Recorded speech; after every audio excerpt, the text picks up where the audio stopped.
Hey everybody, and welcome to another online version of Studio 45. We're so glad you guys could join us online this weekend. We are wrapping up the big idea of peace. And peace, we've been talking about all month long, is simply proving you care more about each other than winning an argument. Now, we've had some fun this month with our theme. It's been Reconnect, because we've been talking about how when we are peacemakers and we work for peace, it's sort of like we build bridges in our relationships, things that used to be broken or conflicts that have arisen. We build a bridge and bring peace, which is pretty fun. But it also gives us some fun games to play. In fact, today we've got a fun game that we played in the room in Studio 45 that we think you can play at home. In fact, it might be one of your all-time favorite games that you played when you were a young kid. You know where I'm going with this? Maybe. It's called The Floor is Lava, Studio 45 edition, okay? So here's how you play the game at home. You can play with as many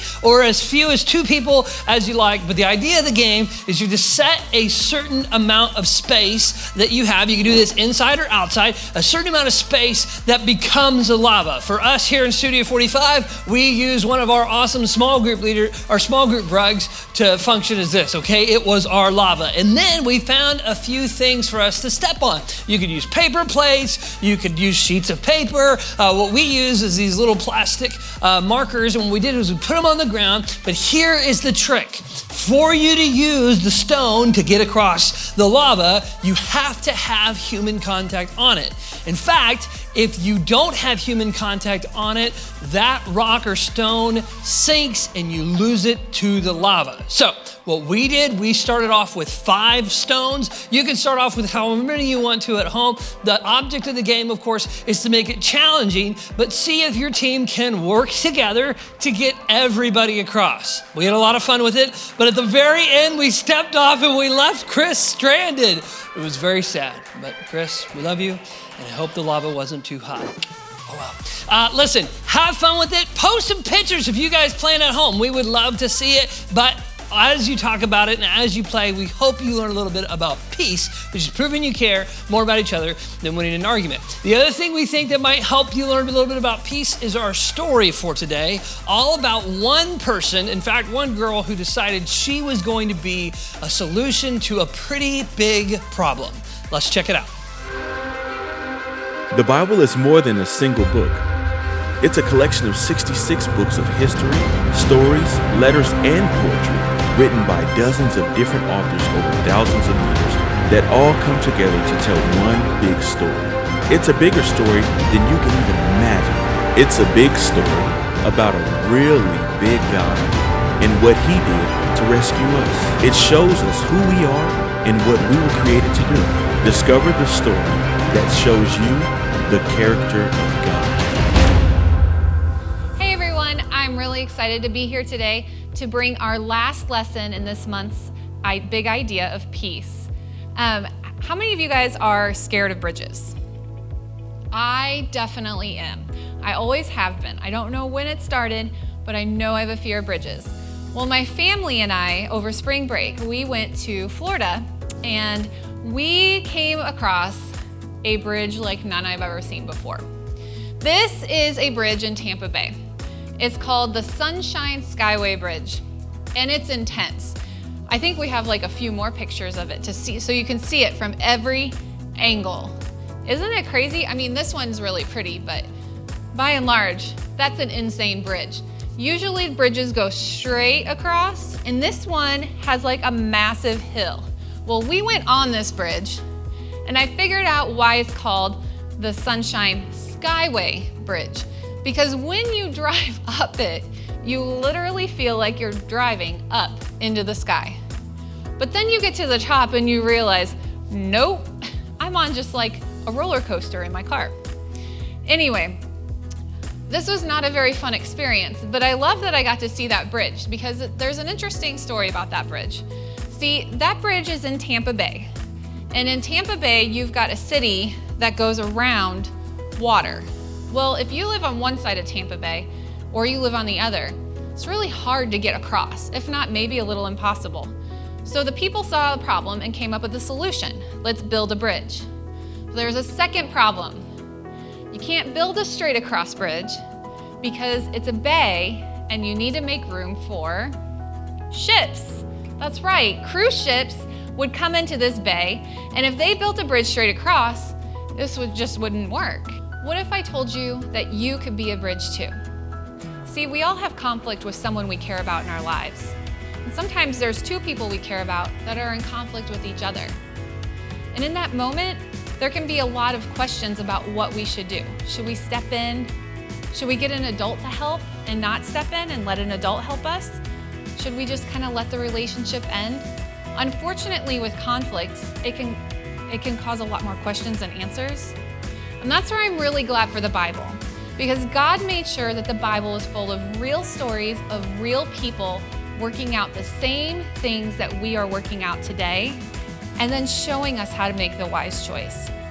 And so in order to show our story, I thought it would be really fun, since we're in Studio 45, and this is where we make a movie, is in a studio, right? That we would create a soundtrack for this story. So I have 3 friends coming up that are gonna help me be the characters of the story. Come up, guys.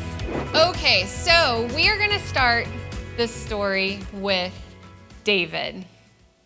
David is not necessarily our hero in this story, but he is a hero in other stories. Today, he's what we call a protagonist. He's just a positive character. Not necessarily the hero yet, but he will get there. It's okay. Why don't you push your button and see what your soundtrack is?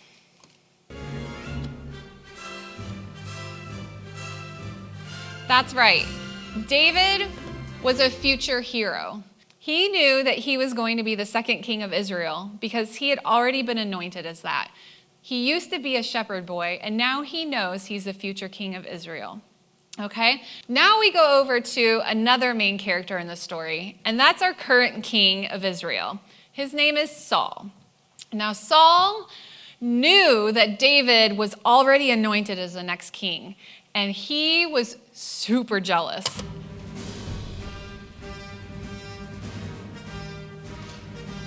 He was so jealous that he was really, really crazy. He went nuts, off the deep end, and would try to kill David.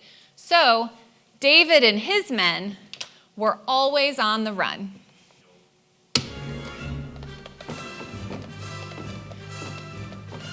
Just like that.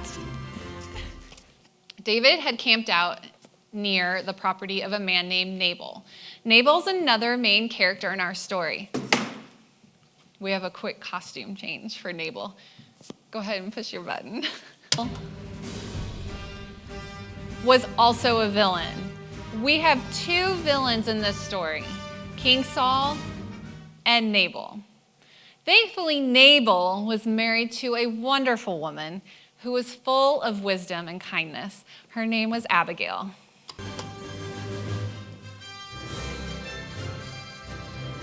This is where we meet our hero. You don't know it yet, she doesn't know it yet, but she's about to be a bridge. So here's what happened. David and his men had been camping out for a long time on Nabal's land. And he had gained the trust of the servants that were out there, the shepherds that were out there in the far reaches of his land. At first, they weren't so sure about David and his 400 men. They thought maybe they would steal from them, or that they would take sheep and kill them, or even kill the servants themselves. But David wasn't that way. In fact, David protected them.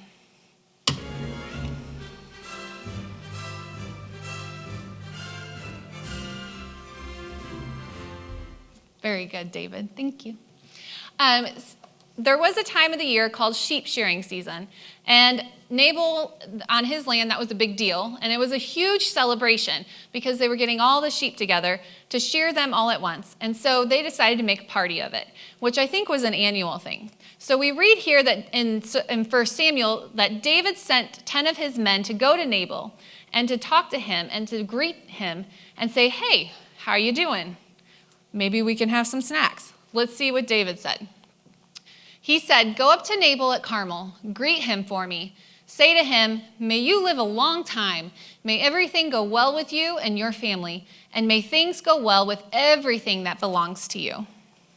He also told the men to remind Nabal of all that good he had done on his land. When your shepherds were with us, we treated them well. The whole time they were at Carmel, nothing that belonged to them was stolen. Ask your own servants. They'll tell you, we've come to you now at a happy time of the year. Please be kind to my men.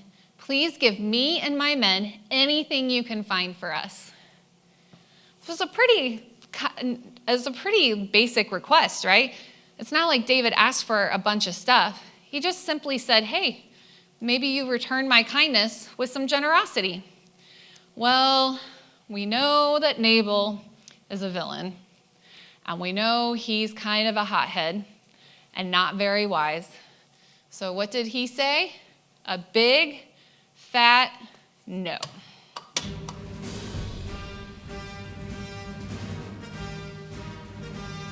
So David's servants took that big, fat no back to David. And when they told him what Nabal said, he was angry. And that changed the soundtrack for David, because David was not peaceful anymore. He was actually ready for a fight.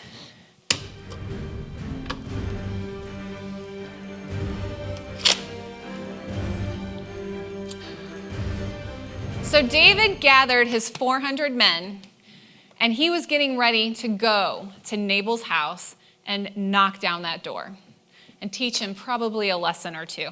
But there is one smart servant that thought, this is a little over our heads. Maybe we should go get the wise one in this relationship. And so they head over to Abigail.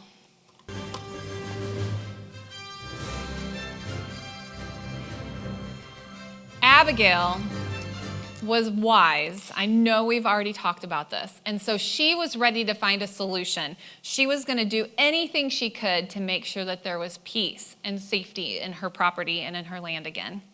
So Abigail knew she had to do something, and something drastic. So she told her servant to help her, and she gathered up a gift to give to David. She gathered up wheat and grain and bread and cakes, and she loaded up 2 donkeys full of gifts for David and his men.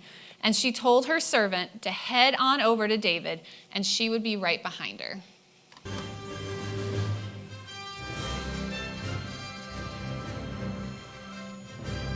Here's the deal, though. When she got into that mountain valley and she saw the army that David was getting ready to fight with, there was a little bit of fear.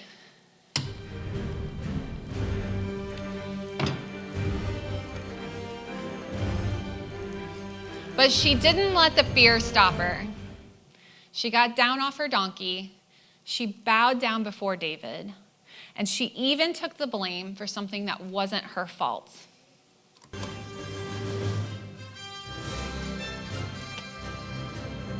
Sounds like a hero move to me. So let's see what she said to David. We're going to go back to 1 Samuel, and we're going to be looking at chapter 25, verse 25 to 26. She said, please don't pay any attention to that evil man Nabal. You guys, that's her husband. It's crazy. She said, his name means foolish person, and that's exactly what he is. He's always doing foolish things. I'm sorry I didn't get a chance to see the men you sent. Sir, the Lord has kept you from killing Nabal and his men. He has kept you from using your own hands to get even. So may what's about to happen to Nabal happen to all your enemies.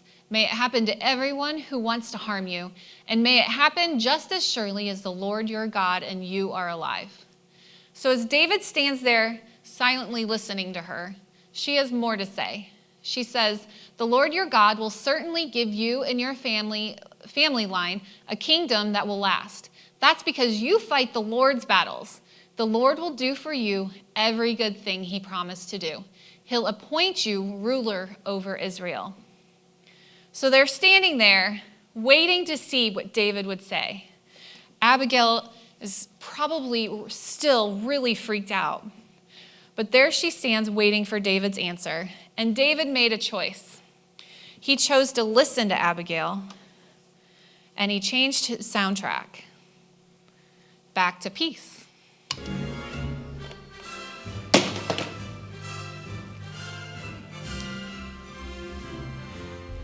Here's what David had to say. Give praise to the Lord. He is the God of Israel. He has sent you today to find me. May the Lord bless you for what you have done. You have kept me from using my own hands to get even. That's pretty incredible, isn't it? She had saved the day.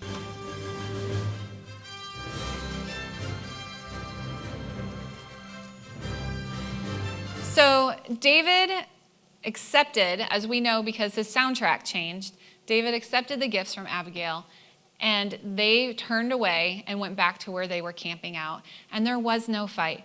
For Nabal, though, things did not work out as well. Nabal, unfortunately, died a few days later. I'm sure it looked just like that.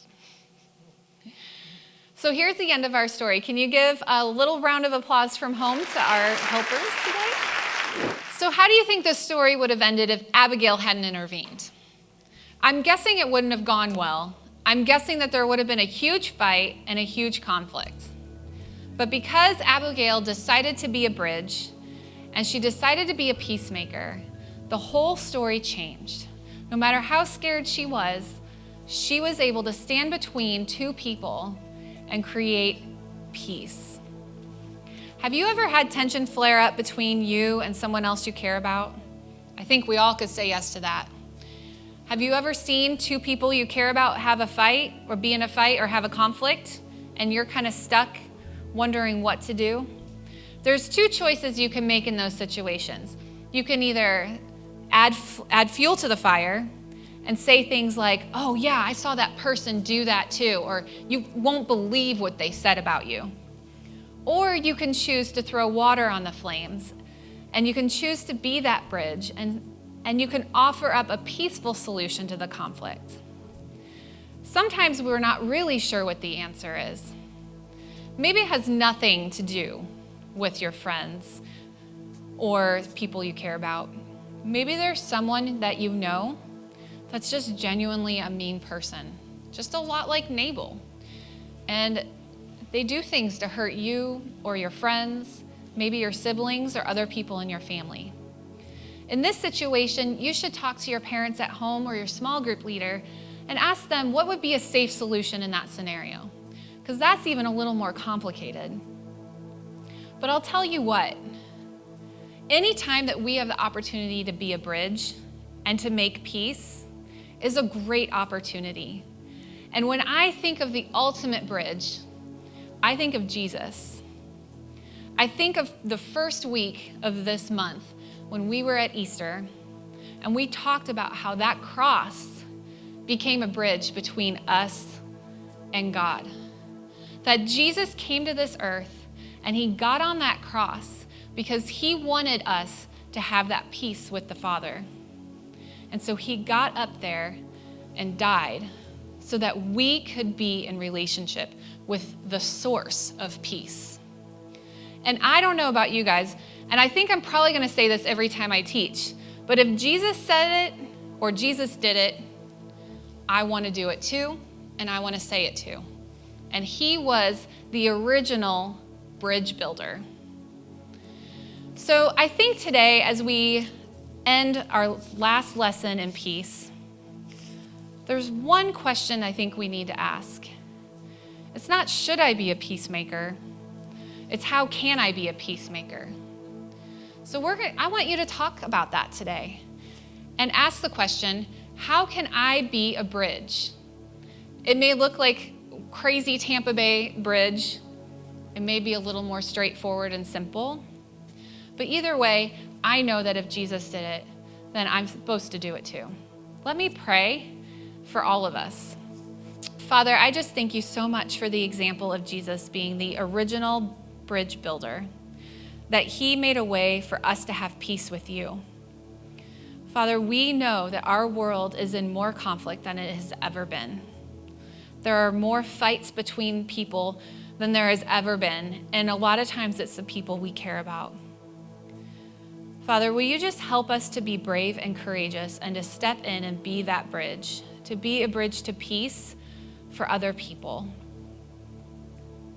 We just thank you so much that you love us and that your goal for us is peace. That's what you want. And we want to help that happen here on this earth. Amen.